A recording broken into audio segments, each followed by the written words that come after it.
السلام علیکم ورحمۃ اللہ وبرکاتہ۔ بسم اللہ الرحمن الرحیم، والصلاة والسلام علی سیدنا و مولانا محمد وعلی آلہ واصحابہ اجمعین، اما بعد۔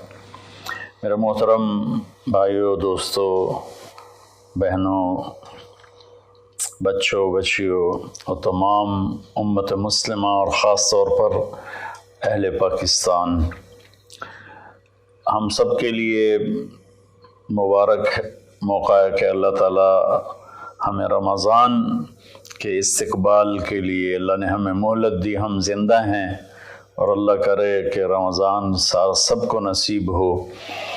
رمضان ایک خاص مہینہ ہے جو اللہ کی رحمتوں کو لینے کا ہے۔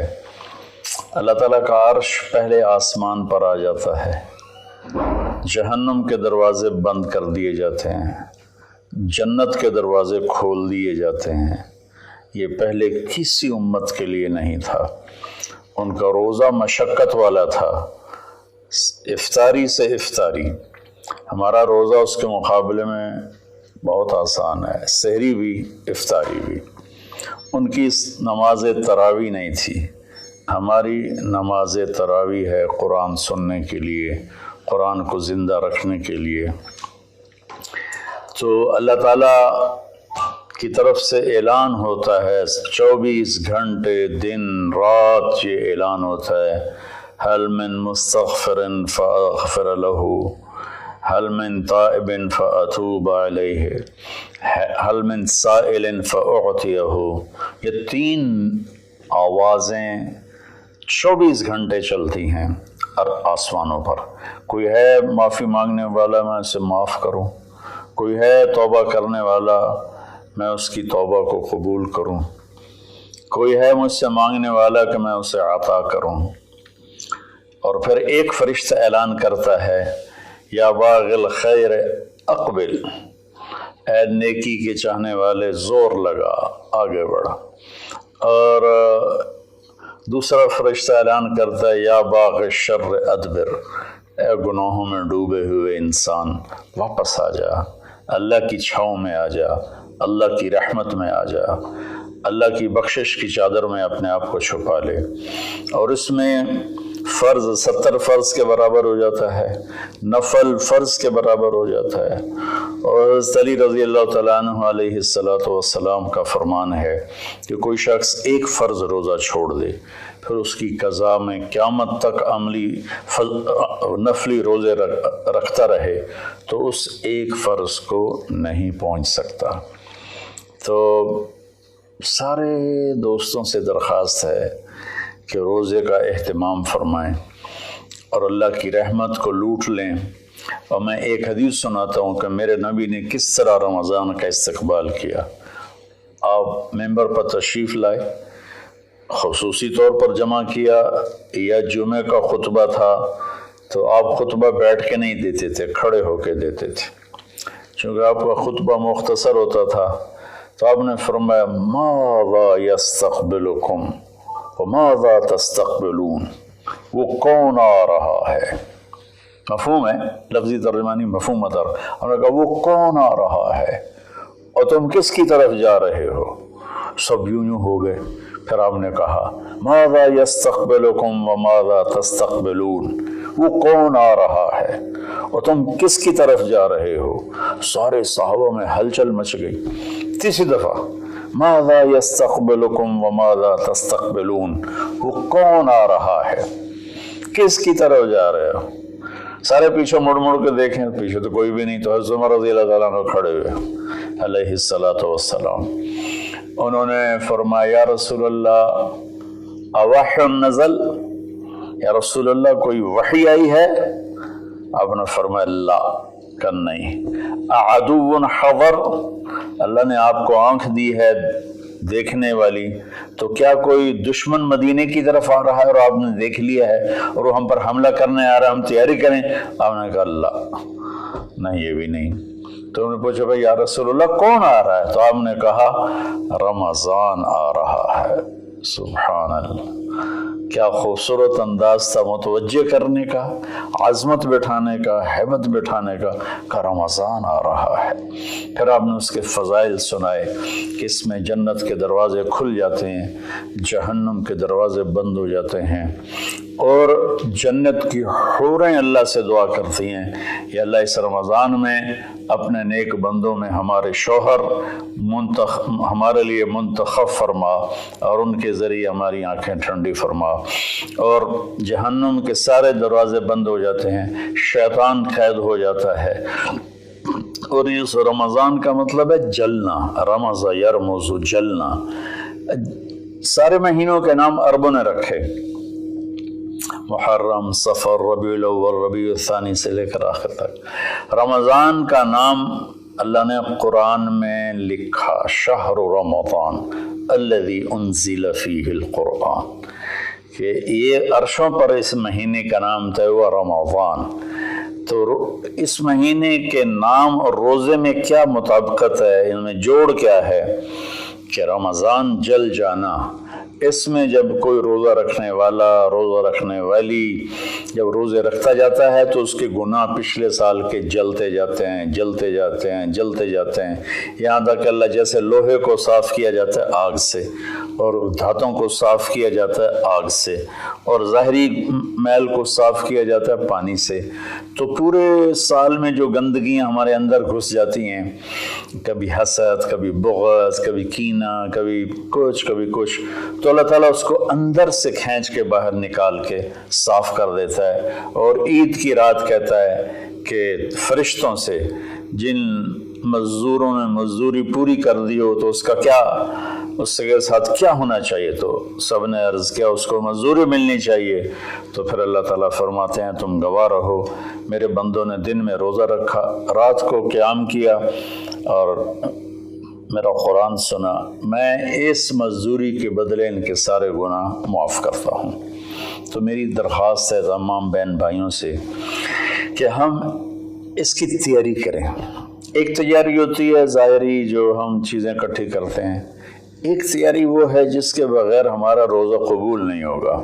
میرے نبی کا فرمان ہے 4 آدمی ایسے ہیں جن کی لیلۃ القدر میں بھی بخشش نہیں ہوتی تو رمضان کی باقی راتیں تو اس سے ادنا ہیں، کہ 4 اگر قسم کے گناہ، چاروں کسی میں ہوں یا ایک کسی میں ہو، بخشش نہ ہونے کا مطلب یہ ہے کہ اگر وہ توبہ نہیں کرے گا تو اس کا روزہ اس سے معافی نہیں دلا سکے گا۔ توبہ کرنے پر تو کفر معاف ہو جاتا ہے، توبہ کرنے پر تو شرک معاف ہو جاتا ہے، ہر بڑے سے بڑا گناہ معاف ہو جاتا ہے۔ اور اللہ کی رحمت کا بتاؤں، میرے نبی کا فرمان ہے ما اصر من استغفر وین عاد فی اليوم 70 مرۃ۔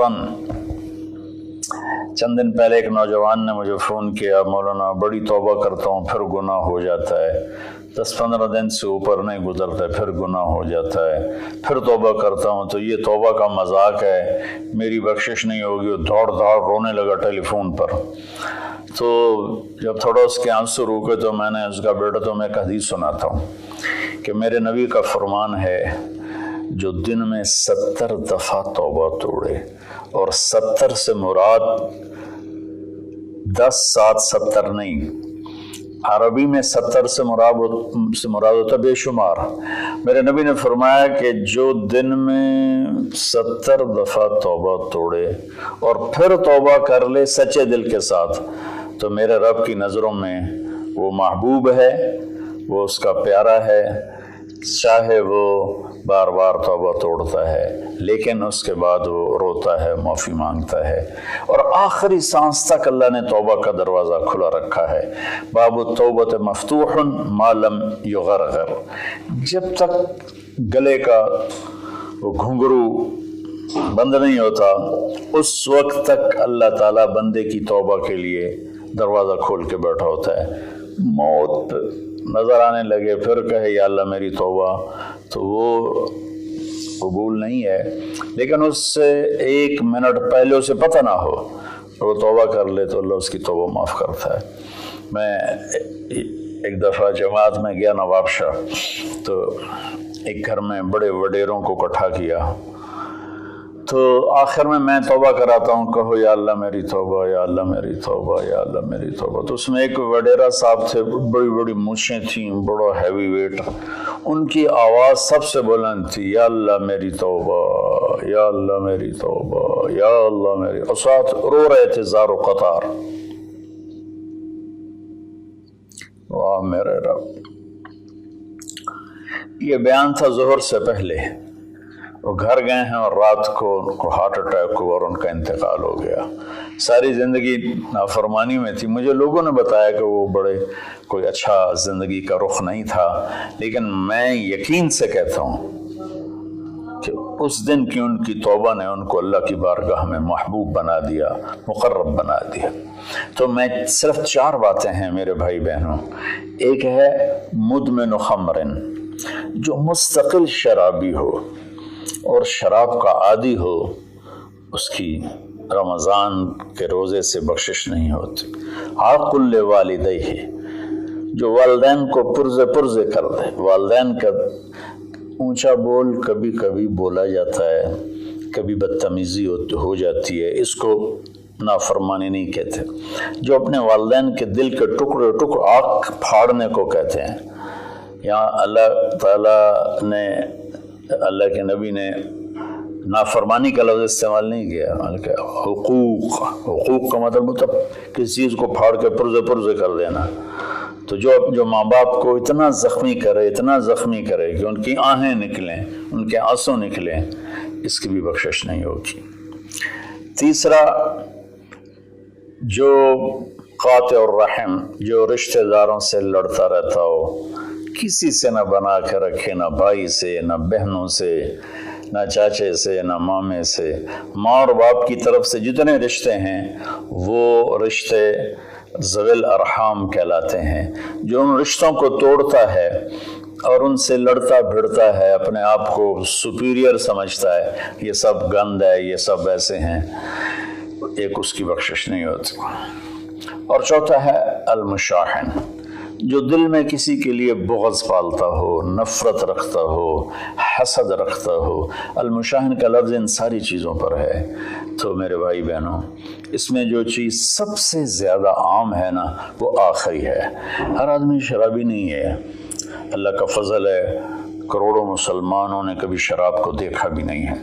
ہر آدمی ماں باپ کا نافرمان نہیں ہے، ہر آدمی اپنے رشتہ داروں سے لڑا ہوا نہیں ہے، لیکن ہر آدمی اپنے دل میں کسی نہ کسی کا بغض پالے بیٹھا ہے، کسی نہ کسی کی نفرت لیے بیٹھا ہے، کسی نہ کسی کا حسد لیے بیٹھا ہے، کسی پر غصہ لیے بیٹھا ہے۔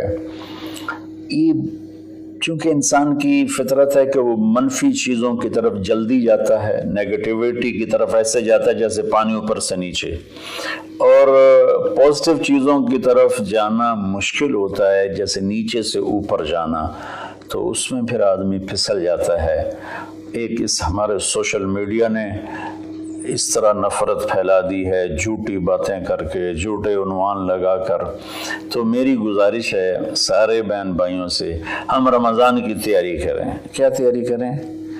ہم اللہ نہ کرے کوئی شرابی ہو، کوئی ہے تو اللہ کے واسطے توبہ کر لے۔ اللہ نہ کرے کہ کوئی ماں باپ کا نافرمان ہو، ہیں بہت سے ہیں، کوئی ہیں تو وہ توبہ کر لیں۔ اللہ نہ کرے کوئی رشتہ داروں سے لڑتا رہتا ہو، کوئی ہے تو وہ توبہ کر لیں۔ میرا رب نہ کرے کہ ہمارے دلوں میں میل ہو، ہم اپنی میل کو صاف کر لیں۔ میرے نبی نے فرمایا کہ اے میرے بیٹے انس، میری ایک عظیم الشان سنت ہے، میں شارٹ کٹ کر کے بتا رہا ہوں، اگر تو اس پہ قابو پا گیا تو جنت میں میرا ساتھی بن جائے گا۔ اور وہ یہ ہے کہ اس دل کو پوری دنیا کے انسانوں کے کھوٹ سے پاک کر دے۔ لیس فی قلبک غش لأحد فافعل۔ تو اس آخری مضمون پر میں گزارش کرتا ہوں، اپنی بات بھی ختم کرتا ہوں، کہ ہم ایک دوسرے کو معاف کریں۔ چونکہ ہمارا ملک تقسیم ہے بہت سے طبقات میں، مذہب کے نام پر بھی بے شمار طبقات ہیں اور نفرت سے بھرے ہوئے ہیں، سیاست کے نام پر بے شمار طبقات ہیں، نفرت سے بھرے ہوئے ہیں، قوم کے نام پر، زبان کے نام پر، اور